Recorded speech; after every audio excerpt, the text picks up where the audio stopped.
The other day I posted an instructable on making some of these little tiny origamis here. So this here's a fox, there's a dinosaur here, bird, flower, a couple other birds, and a little dinosaur. And was asked, how do I make them? I actually make them with my hands, but obviously coming in here to try to show you how to make that is going to be a little bit difficult. So I'm going to go over a few concepts and techniques of how to make these guys more on a macro scale. So let me put these guys away. This is a nice little box, by the way, that I was able to make. I'll someday put up one of these instructables for this one, although this isn't my design for this box. So these little guys are made out of regular computer paper or bond paper or plain paper, depending on what your background is going to be. You're going to call it different things. It holds a crease fairly well and is very cheap and readily available. The problem you run into is scale. This paper here, it's probably in the area of about 3, 5, 10 thousandths of an inch thick, whereas we've got it, probably about 3 inches wide. So that's a pretty good ratio. Now when you start getting down to smaller scales, the thickness is relatively large.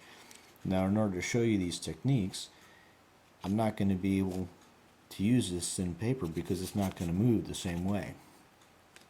Now we're going to start, as we scale down, to use thicker and thicker paper. So I've gone with this cardstock here. This is regular note card paper. And as we progress along, I'm going to go down to even smaller scales, and we're going to use some different paper to simulate that. So you can imagine, it's almost like you're going to be trying to fold it with your fist. So what you have to do is you have to gently come along and take advantage of the fact that being so thick, it's not going to immediately crumple. Come along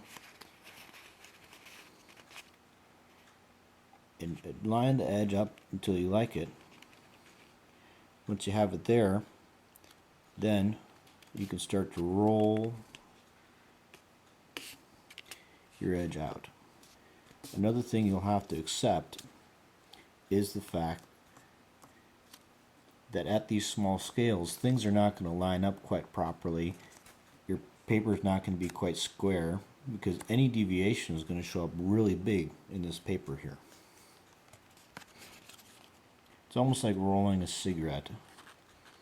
You want to just roll it up until you're about where you want it to be, and then you just have to slowly massage your paper down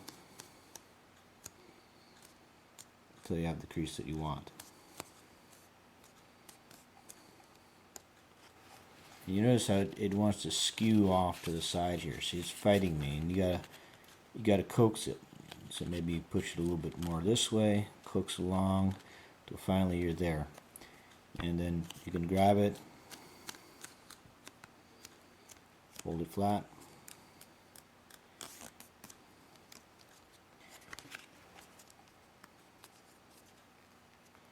and see, it's not wanting to come down very easily here. So this is another problem with the large paper. It just doesn't want to fold. It's so thick. Right up the tip here, it's looking really bad. It's a lot of thickness here. That's going to be very rigid. Here it's such a thin section and you'll never get it. So focus on the middle here. It's going to be beneficial once it's so small because your thumb is so big compared to it. You're going to be able to just basically mash the whole thing all at once. So again, I'm going to fold over and in. You see how that tip just, it looks terrible.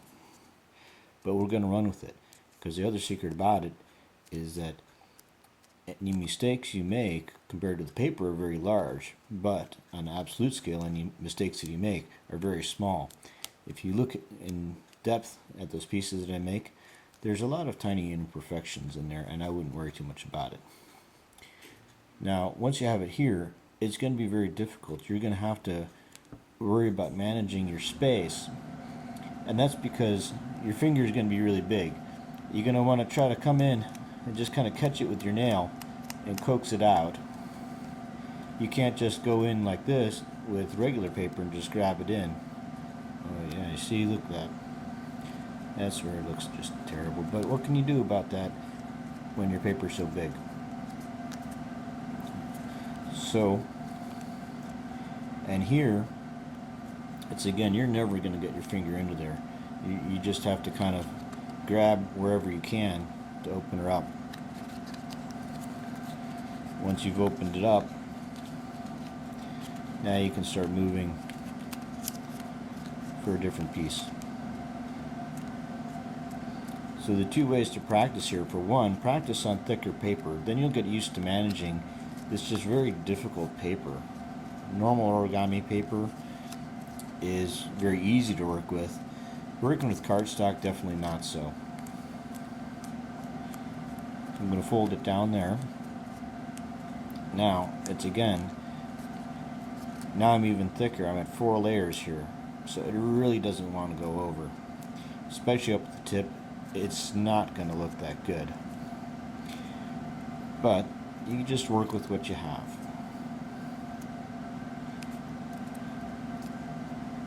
So we're going to just go with this basic crane, which if you're in your origami, it's probably the first model that you learned to make. I know it was one of the first models that I learned to make. So you're going to come up. You see here the layers are, again, it's very thick. The layers are not going to want to fold in.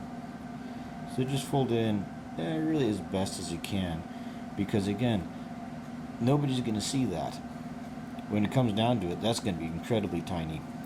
And the people that are going to see it are really the people that nobody's going to be listening to anyways, because they're the nitpickers that everybody hates. Everybody's going to be focusing on how tiny it is and how cute it is. And so again, you can see, the tail's maybe not so great. The tips don't line up all that well. But when you pull it out, it's pretty decent. So there you go, there's a paper crane. So let's go up a notch. We're going to go smaller this time.